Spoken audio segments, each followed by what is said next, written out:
రాష్ట్ర ప్రభుత్వం వాళ్ళ చేతగంతనాన్ని బయటపెట్టుకుంటుంది. ప్రభుత్వం వచ్చి 6 నెలలు గడుస్తున్నప్పటికి కూడా ఇంకా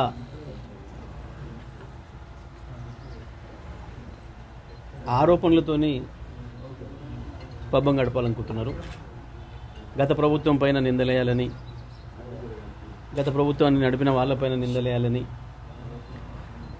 వీళ్ళ చేతగంతనాన్ని కప్పిపుచ్చుకోవడం కొరకు కమిషన్ల పేరు మీద ఏదో నాటకాలు చేస్తున్నారు, డ్రామాలు చేస్తున్నారు తప్ప ఏమీ ఉండదు. దాంట్లో ఏదైనా ఒకటి ఏదైనా ఎంక్వైరీ చేస్తే వాళ్ళకి అప్పచెప్తే అది రోజుతోనే ప్రభుత్వం పని అయిపోతుంది. వాళ్ళు తెలిసి వాళ్ళు ఏదో రిపోర్ట్ ఇస్తే రిపోర్ట్ ఇచ్చిన తర్వాత ఆ రిపోర్ట్ను అసెంబ్లీలో ప్రవేశపెడతారా, ఇంకో పద్ధతులు ఇస్తారా, ఏం చేస్తారు, ఏముంటుంది దాని చర్యలు, దాని తర్వాత ప్రాసెస్ ఉంటుంది. కానీ ప్రతిరోజు ఇక వాళ్ళకి తాబేదారులు ఉండే ఒకరిద్దరు మీడియా హౌజెస్ని పట్టుకొని నిత్యం పార్లమెంట్ ఎన్నికల వరకు అనుకుని మొన్న పార్లమెంట్ ఎన్నికల వరకు జరిపోయినారు. ఇప్పుడు ఇంకా ఇచ్చిన హామీల పైన ఎన్నికల తర్వాత చేస్తాము, కోడ్ పోయిన తర్వాత చేస్తామని చెప్పి ఇప్పుడు ప్రజలు ఎక్కడ కదులుతారో, ప్రజలు ఎక్కడ నిలదీస్తారో అన్న భయంతో ఇంకా అవే డ్రామాలు కొనసాగిస్తున్నారు. అన్నీ తేలిపోతున్నాయి. వీళ్ళు ఇంతకాలం మాట్లాడిన అన్నీ పసలేనివే అని, అర్థం లేని ఆరోపణలని వరుసగా తేలిపోతున్నాయి. కాళేశ్వరం మీద ఈ ప్రభుత్వం చేసిన తప్పు పెద్ద నేరపూరితమైన చర్య. దాని వెంటనే పనులు ప్రారంభించి రైతులకు నీళ్ళు ఇవ్వడానికి ఏర్పాటు చేయాల్సింది.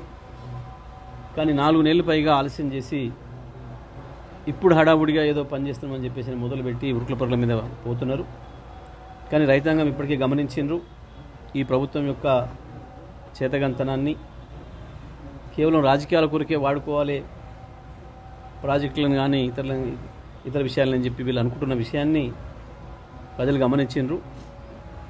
మీరు ఇదే పద్ధతుల్లో ఇతరుల మీద ఆరోపణలు చేసుకుంటూ 5 ఏళ్ళు గడపలేరు. ప్రజలు అప్పుడే రోడ్ల మీదకి వస్తున్నారు.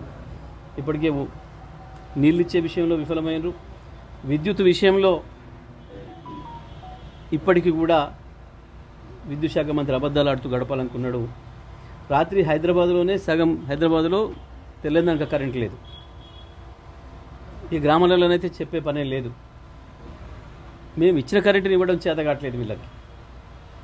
మనుషుల కొరకు రోడ్ల మీద ధర్నాలు చేస్తున్నట్టు మనం అనేక మీడియాలో చూస్తున్నాం, ఛానళ్ళలో చూస్తున్నాం, సోషల్ మీడియాలో చూస్తున్నాం. రైతాంగం మళ్ళీ 10 ఏళ్ల క్రితం పరిస్థితిని గుర్తు చేసుకుంటున్నారు. 10 సంవత్సరాల క్రితం ఆనాడు కాంగ్రెస్ ప్రభుత్వంలో ఎట్లా ఉండేనో వాళ్ళు ఎన్ని కమిషన్లు అయినా చేసుకోవచ్చు, ఎవరు వద్దనడం లేదు. కమిషన్లు వాళ్ళ పరిధిలో వాళ్ళు పనిచేయాల్సిన అవసరం ఉంటుంది. గతంలో మనం చాలా చూసినాం కమిషన్లు ఎట్లా పనిచేసినాయి, కమిషన్ల రిపోర్ట్స్ ఎట్లా వచ్చినాయి, ఏం చేసిండ్రు అనే విషయాలు మనం చాలా విషయాలు చూసినాం. మరి వాళ్ళ కమిషన్లు పనిచేసిన దానికంటే ఎక్కువ మీడియా వార్తలు ఎక్కువవుతున్నాయి.